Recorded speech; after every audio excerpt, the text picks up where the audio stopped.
It can't match modern rivals for sophistication, but the WRX Final Edition is a searingly fast saloon that's packed with character. Yet when Subaru pulled the plug on its World Rally Championship operations in 2008, the Impreza and its WRX successors lost both their way and buyers. So now Subaru has decided to pull the plug, and instead of launching a replacement, it will allow the WRX STI's heritage to inform future developments. So is this a fitting tribute to one of the best performance cars ever, or a timely reminder that the Subaru is something of a four-wheeled anachronism? Technical highlights. The Final Edition is based on the existing WRX, with most of that car's mechanicals being carried over unchanged.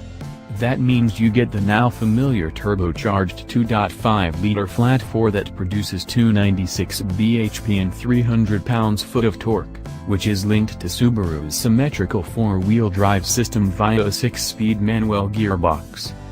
It's a similar story with the suspension, with a strut layout retained at the front and a double wishbone rear axle. The dampers are passive, but with mild revisions to compensate for the larger wheels. However, there have been some tweaks to the transmission, with the center differential, known as the driver's control center differential, or DCCD, now under complete mechanical control.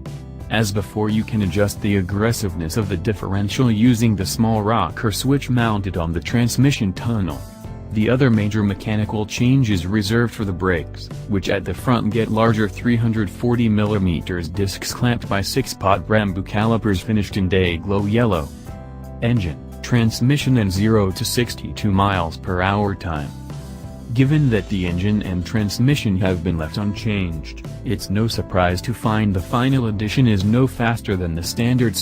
Still, that car is no slouch, with the sprint from standstill to 62 miles per hour taking just 5.2 seconds. That might sound sluggish in an era of Audi RS3 saloons that will smash the benchmark acceleration test in under 4 seconds, but the Subaru is still a mighty quick car, provided you're willing to work at it.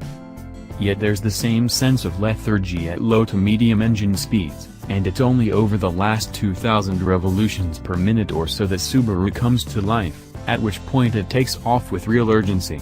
There's none of the ever so subtle slip you get in a Haldex-controlled system. The Subaru just puts all its power down, with the result that you get the impression that not a single horsepower is wasted.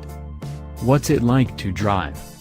You also have to be more measured with the throttle, particularly in slippery conditions, because there's no sophisticated torque vectoring there to keep you seemingly magnetized to your line. Get greedy with the throttle and the Subaru's four-wheel drive setup will push the nose wide. Price and rivals. The Subaru WRX STI Final Edition will set you back £33,995, which is a few £100 more than a Ford Focus RS, but around £4,000 less than a similarly powerful Audi S3 saloon. However, while it represents decent value, there is a catch. Subaru is planning to bring just 150 examples to the UK.